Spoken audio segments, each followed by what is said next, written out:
Precisamos recuperar a harmonia e a independência entre os poderes, porque ela já se foi. Ou, do contrário, viveremos não apenas sob uma ditadura do judiciário, mas uma ditadura generalizada sobre o país, e quem mais vai sofrer vai ser esta casa, representante legítima do povo, e, claro, os seus representados, o povo brasileiro. Essa sessão de segunda-feira, como outras sessões que já foram realizadas, é uma sessão fake, uma sessão apenas para contar prazo regimentalmente, para matérias de outros interesses que estão tramitando nesta casa.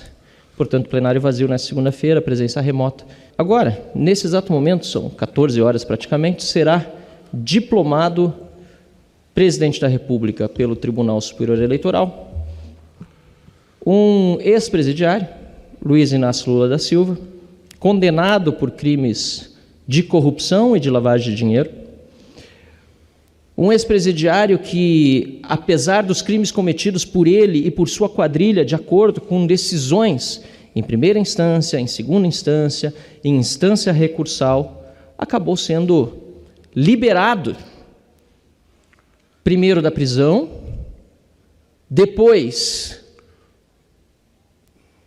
teve seus processos anulados, não foi absolvido, e, finalmente, teve o juiz, que, aliás, repito, teve suas condenações proferidas confirmadas em outras instâncias, teve o juiz de seu processo declarado suspeito por ministros indicados pelo réu, condenado, que não se declararam suspeitos de declarar o juiz insuspeito de suspeito. Chegamos a esse momento, ápice do processo eleitoral, com a diplomação, portanto, desse ex-presidiário, deste condenado por corrupção e lavagem de dinheiro, que não foi absolvido. E aqui recorro ao ex-ministro Marco Aurélio Mello, que disse isso com todas as letras. Teve seus processos anulados. E Marco Aurélio Mello, ministro do Supremo Tribunal Federal, sofreu censura do Tribunal Superior Eleitoral por conta desta sua fala, ao dizer verdades. A fala dele, que seria veiculada no programa do oponente, Jair Bolsonaro, oponente a Lula, foi censurada por ordem do Tribunal Superior Eleitoral. Veja que momento triste nós vivemos, senhor presidente. Um processo eleitoral eivado de problemas, sobre o qual nem parlamentares hoje estão autorizados a dar livremente a sua opinião. Muitos com receio, com medo. Eu não tenho.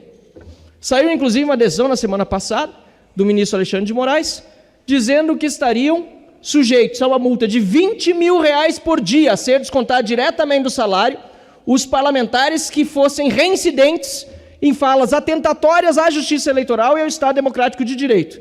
E fui incluído nessa decisão, apesar de jamais ter sido condenado uma vez por quaisquer tipo de falas atentatórias à justiça eleitoral e ao Estado Democrático de Direito. Ou seja, estou ameaçado de receber uma multa por reincidência, sendo que nunca fui incidente. Mais um absurdo, senhor presidente, caros colegas parlamentares, que nós estamos presenciando nesse momento. Não por acaso, ontem protocolei os embargos de declaração para que o ministro Alexandre de Moraes possa retirar-me deste processo. Afinal de contas, não faz o menor sentido estar ali. Minhas redes, por determinação do ministro Alexandre de Moraes, aliás, foram desbloqueadas, sem jamais terem sido suspensas ou bloqueadas. Veja só que coisa mais absurda. Repito, senhor presidente, de minha parte eu tenho imunidade parlamentar, aliás, todos os parlamentares aqui têm, e eu não tenho nenhum receio, nem por multa, nem por tortura que me venha, eventualmente, a ser infligida por qualquer pessoa que seja, tortura física que seja, jamais me calarei, jamais desrespeitarei o meu eleitor que espera que eu fale aqui e diga o que eu penso. Lamentavelmente, vemos hoje o coroamento deste processo eleitoral, um coroamento inverso, com esta diplomação depois de uma série de ilegalidades e inconstitucionalidades promovidas por quem deveria ser o primeiro a respeitar a lei e a Constituição, que é o Supremo Tribunal Federal e o Tribunal Superior Eleitoral. É isso que nós vemos nesse momento no Brasil. Independentemente de Lula ou de Bolsonaro, eu sempre repito, presidente, fosse alguém de direita ou fosse alguém de esquerda, atingido pelo arbítrio, eu defenderia igualmente a Constituição e o Estado de Direito, fosse de direita ou de esquerda a vítima do arbítrio. Porque minha defesa é institucional.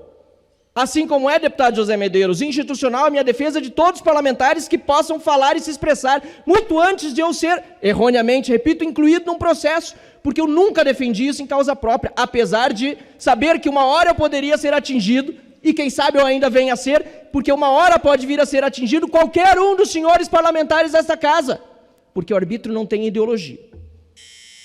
É importante, portanto, senhor presidente, que neste momento, em que a democracia está sob risco, que a ruptura institucional já aconteceu lá atrás, quando inquéritos fakes foram abertos, quando desrespeitos à Constituição foram feitos, é importante neste momento que esta Câmara recupere o seu papel de defesa da legalidade, de defesa da Constituição, de defesa da democracia representativa, se agigante e recupere o equilíbrio institucional e defenda a harmonia e a independência entre os poderes, porque ela já se foi.